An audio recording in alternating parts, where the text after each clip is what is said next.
ఓం సాయిరామ్. పరమ భాగ్యం వలన సద్గురువు చరణాశ్రయం లభిస్తుంది. కానీ తరువాత సద్గురువు వద్ద సరైన దృక్పథంతో ప్రవర్తించడం అత్యంత కఠినమైన అంశం. శరీర త్యాగం చేయవలసిన అగత్యం వచ్చినా సరే సద్గురువు ఆజ్ఞను పాటించి తీరాలి.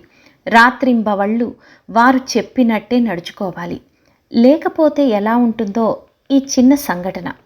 షిరిడీకి 3 మైళ్ళ దూరంలో ఉన్న హస్తగావ్ అనే గ్రామానికి చెందిన రాంబాబు అనే భక్తుడు తమ గ్రామానికి వచ్చి మల్హారీ మహత్య గ్రంథాన్ని పారాయణ చేయవలసినదిగా మహల్సాపతిని ఆహ్వానించాడు.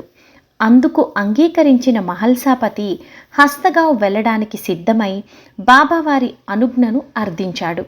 అప్పుడు బాబా, అరే మహల్సాపతి, నీవు అక్కడకు వెళ్ళవద్దు, అక్కడ పెద్ద గొడవ జరుగుతుంది అని చెప్పారు.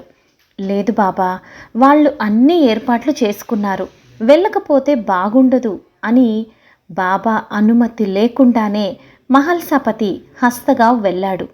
కానీ అక్కడ భోజనాల విషయంలో రాంబాబు కుమారునికి మరియు గ్రామంలోని కొందరు యువకులకు ఏదో భేదాభిప్రాయం వచ్చి కర్రలతో కొట్టుకునేంత పెద్ద గొడవ జరిగింది. అందువలన అక్కడ పారాయణం చేసే పరిస్థితి లేకుండా పోయింది. బాబా చెబుతూనే ఉన్నారు, నేనే వినకుండా అనవసరంగా వచ్చాను అని చంపలేసుకుంటూ బాబాగారిని మన్నించమని మనసులోనే ప్రార్థిస్తూ మహల్సాపతి షిరిడీకి తిరుగు ప్రయాణం అయ్యారు.